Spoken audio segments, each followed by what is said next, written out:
Picture चालू करो बे। सुप्रिया सुने, सुप्रिया, ये बात तो सच है, सीरीज आपने भी देखी होगी, मुझे लगता है इस पैनल में सबने देखी होगी, मैंने भी देखी है। मुझे भी इस बात पर आपत्ति हुई कि सिर्फ कोड नेम जो कि हिंदू थे, डॉक्टर चीफ, बर्गर, भोला शंकर, इस पर पूरी सीरीज निकाल दी। और अब नेटफ्लिक्स ने फैसला किया है डंडा पड़ने के बाद कि हां, शुरू के डिस्क्लेमर में हम वो असली नाम डाल देंगे। ये तो गलती है ना उनकी, ये तो मान लेना चाहिए। इब्राहिम अथर, शाहिद अख्तर सईद, सनी अहमद काजमी, जहूर मिस्त्री और शाकिर, वो 5 आतंकी थे जिन्होंने उस प्लेन को हाईजैक किया था।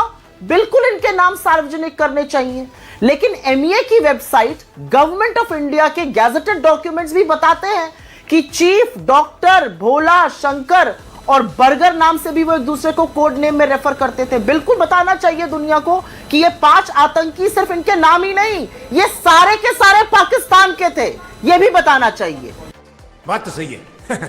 दौड़ना तो पड़ता है। मुझे तो समझ ही भी नहीं आ रहा ऑब्जेक्शन क्या है, उसमें कोई ऑब्जेक्शन ही नहीं होना चाहिए।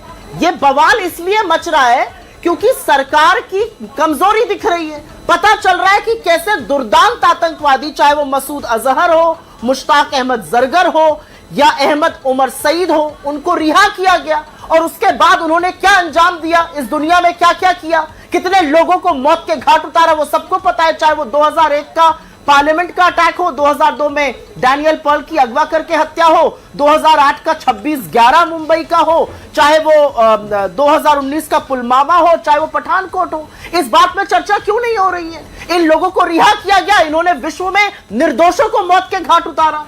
इसमें क्या हो सकता है? मुझे समझ में नहीं आ रहा है ऑब्जेक्शन किस बात का है। ऑब्जेक्शन तो इस बात का होना चाहिए कि टेररिज्म हैज नो रिलीजन, और उन लोगों ने गलत किया। और मुझे ये लगता है कि उनको ह्यूमनाइज करके दिखाना गलत था। अगर ह्यूमनाइज थे भी तब भी नहीं दिखाना चाहिए, क्योंकि टेररिस्ट और जो हिंसा करते हैं, जो रक्त रंजन करते हैं, उनको हमेशा बुरा और गलत ही कहना चाहिए। ये हुई ना बात। इसमें मेरी कोई दो राय नहीं है, मुझे बिल्कुल ऑब्जेक्शन नहीं। और एक बात मैं आपको बता दूं मानक जी, यहां पर बैठकर ज्ञान बांटने वालों की तरह मैं नहीं हूं। मैं उस पार्टी से आती हूं, उस प्रथा से आती हूं जहां हमने अपने पूर्व प्रधानमंत्रियों की शहादत देखी है, इस तिरंगे में लिपटा उनका खून देखा है, उनके शव देखे हैं इस देश को बचाए रखने में। तो हमको कोई आतंकवाद पे पाठ ना पढ़ाए। लेकिन मैं एक बात जरूर पूछना चाहती हूं, और वो बात पूछनी जरूरी है। जब आपकी आईटी सेल का व्यक्ति ध्रुव सक्सेना आईएसआई का एजेंट पकड़ा जाता है, आप क्यों चुप हो जाते हैं? जब आपका तारिक अहमद मीर, जिसने प्रधानमंत्री के साथ मंच साधा किया, 2020 में उसको एनआईए गिरफ्तार करती है हिजबुल मुजाहिदीन को एक्सेस इंफॉर्मेशन और पैसा पहुंचाने के लिए, आप क्यों चुप हो जाते हैं?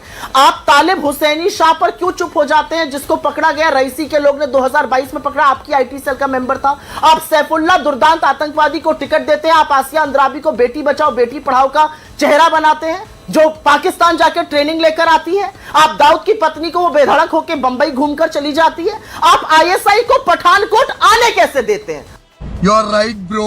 आज सवाल यह भी तो पूछा जाएगा ना, 2016 में पहली बार हिंदुस्तान की सरजमी में हमारे एयरफोर्स बेस का निरीक्षण कर रहा है क्या आईएसआई, और उसको हमने ये ताकत दी कि वो यहां पर आके विटनेसेस से बात कर रहा है, वो यहां पर आके डीएनए रिपोर्ट देख रहा है, पोस्टमार्टम रिपोर्ट देख रहा है, 16 विटनेसेस से बात कर रहा है। क्यों? क्योंकि आप लाहौर चले गए थे सिवई खाने, बिरयानी खाने, गले मिलने। तो यह भी तो पूछा जाएगा ना, ये सवाल क्यों नहीं पूछे जाएंगे? मैं बिल्कुल मानती हूं कि किसी भी आतंकवादी की तरफ कोई भी ह्यूमनाइजेशन दिखाना गलत है, क्योंकि आतंकवादी रक्त रंजन करते हैं, हिंसा करते हैं, और उसकी लेश मात्र जगह नहीं है। लेकिन सवाल इस बात का नहीं है, सवाल इस बात का है कि किस तरह से हमने दुर्दांत आतंकवादियों को छोड़ा, उन्होंने क्या किया। और यह कड़वा सच है कि उनको पकड़ा कांग्रेस की सरकारों ने था और बीजेपी की सरकार ने रिहा किया। यह कड़वा सच है, इसको तो कड़वा घूट डाल के पीना ही पड़ेगा बीजेपी को।